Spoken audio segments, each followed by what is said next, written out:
बिस्मिल्लाहिर्रहमानिर्रहीम सल्लल्लाहु अला हबीबिही मुहम्मदिन व आलिहि व सहबिही वसल्लम। अस्सलामु अलैकुम। अस्तग़फ़ार अस्तग़फ़िरुल्लाहल्लज़ी ला इलाहा इल्ला हुवल हय्युल क़य्यूम व अतूबु इलैह। हम जितना ज़्यादा इस्तग़फ़ार करते हैं, जितना ज़्यादा हम अपनी ज़िंदगी में इस्तग़फ़ार को शामिल करते हैं, अल्लाह का दिन की उतनी ही बरकतें मिलती हैं। इतना ज़्यादा हमारी गलतियाँ कोताहियाँ माफ़ होती हैं और हमारे रास्ते उतने ही ज़्यादा खुलते जा रहे होते हैं। अल्लाह ताला का इरशाद है कि अपने रब से इस्तग़फ़ार किया करो, यानी माफ़ी मांगो अपने गुनाहों की। वो बड़ा माफ़ करने वाला है, वो बड़ा रहीम है, वो बड़ा करीम है।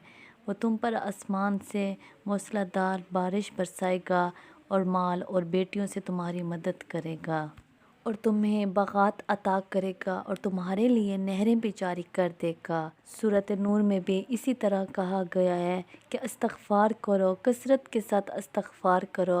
अल्लाह ताला आपको बारिश देगा, आपकी माल में बरकत करेगा, बेटों से मदद करेगा, बाग़ात अता करेगा, नहरें जारी कर देगा, यानी रिज़्क़ भी खोल देंगे और इसके दरवाज़े आपके लिए खुल जाएंगे। औलाद भी देगा और रहमतें भी जारी हो जाएंगी। इस्तग़फ़ार करने की इतनी ज़्यादा बरकतें हैं। आप अल्लाह ताला से माफ़ी मांगें, अल्लाह ताला ज़रूर आपको माफ़ करेंगे और आपकी मग़फ़िरत करेंगे, आपकी बख्शिश करेंगे।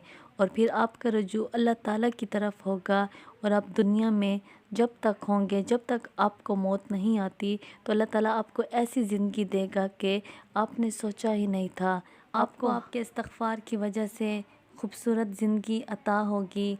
आप इस जहान में भी खुश होंगे और आप उस जहान में भी खुश होंगे और आपके लिए आपकी कब्र भी आसान कर दी जाएगी। आप दुरूद शरीफ के साथ साथ इस्तग़फ़ार का भी कसरत के साथ विर्द किया करें।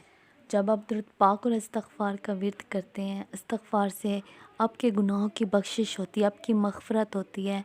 और जब आप दुरूद पाक पढ़ते हैं तो दुरूद पाक की वजह से भी आपके गुनाह भी बख्श दिए जाते हैं, आपको नेकियां मिलती हैं, आपके दर्जात बुलंद कर दिए जाते हैं।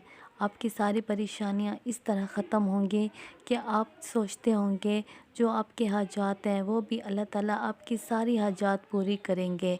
आप दुरूद पाक को अपनी ज़िंदगी में शामिल कर दें और इस्तग़फ़ार को भी कसरत के साथ विर्द किया करें। ये दोनों अज़कार ज़िंदगी को खूबसूरत बनाने के लिए बेहतरीन है। बस आप अपने अल्लाह से माफ़ी मांगिएगा और अपने अल्लाह पे बिलीव कीजिएगा, बड़ी मोहब्बत के साथ दुरूद पाक को पढ़िएगा। इंशाअल्लाह अल्लाह ताला हम सब को दुरूद पाक पढ़ने की तौफ़ीक़ अता फ़रमाए और बड़ी मोहब्बत के साथ हम दुरूद पाक पढ़ा करें और इस्तग़फ़ार का भी ज़िक्र करें और हम अपने गुनाहों की सच्ची माफ़ी मांगें और आइंदा अल्लाह ताला हमें उन गुनाहों से बचा ले इंशाअल्लाह। सल्लल्लाहु अला हबीबिही मुहम्मदिन व आलिहि व सहबिही वसल्लम। अस्सलामु अलैकुम।